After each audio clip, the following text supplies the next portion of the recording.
If you're buying an estate car, you want something that's practical and sensible. So you go for a diesel engine, right? Not according to Toyota. The company that brought you the Prius has put that same hybrid technology into an estate, the Auris Touring Sports. This isn't the first hybrid estate car, but it is the first in the medium class. And that puts it up against some strong rivals, cars like the Ford Focus, Kia Ceed and Volkswagen Golf. Prices for the Touring Sports are competitive, starting at £15,500 for the 1.3 petrol. The hybrid costs from £21,000, about £1,100 more than the equivalent Auris hatchback. But hang on a minute, Toyota also sells a diesel version of this car. So how does the hybrid stack up? I'm not sure what the sports in its name refers to, but like the Prius, or in fact any Toyota, the Auris is very easy to drive. Its steering is light, the gearbox is automatic, and all the controls are within easy reach. At low speeds you can cruise silently along using battery power only. It's a strangely calming experience, even if you're just crawling in a traffic jam. Hit the open road and the batteries take a back seat, providing a welcome boost for the 1.8 litre petrol engine when needed. In fact, the instant torque or pulling power of the electric motor makes the Auris hybrid feel a bit like, well, like a diesel. But if the hybrid's at its best at low speeds and around town, it's worst on the motorway, where this CVT gearbox holds the engine at constant revs if you come up to a long hill or if you accelerate. Just listen to this.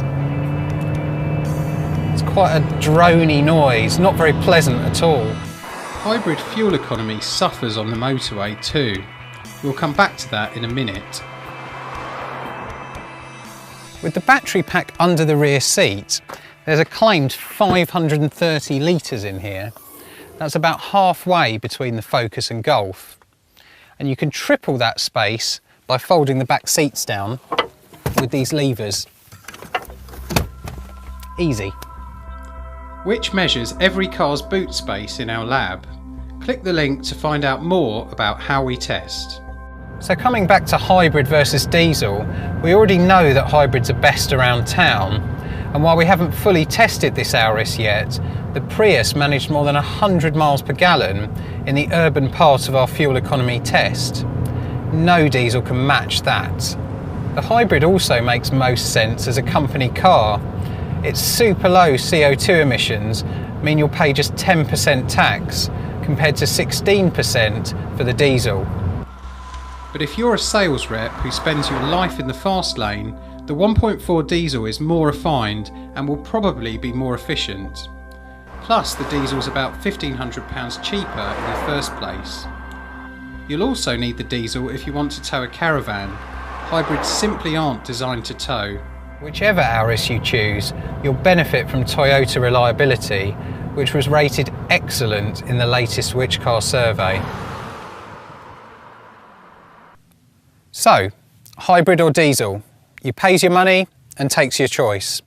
But is the Auris better than a Focus or Golf? Well, not to drive, certainly, but it is better value and comes with a much longer warranty. So it looks like a pretty safe bet. So there we have it, the Toyota Auris Touring Sports. A very practical and sensible car. Click here to read our first drive of the Auris Touring Sports, or read our full lab test of the previous Auris Hybrid and our top 10 estate car buying tips.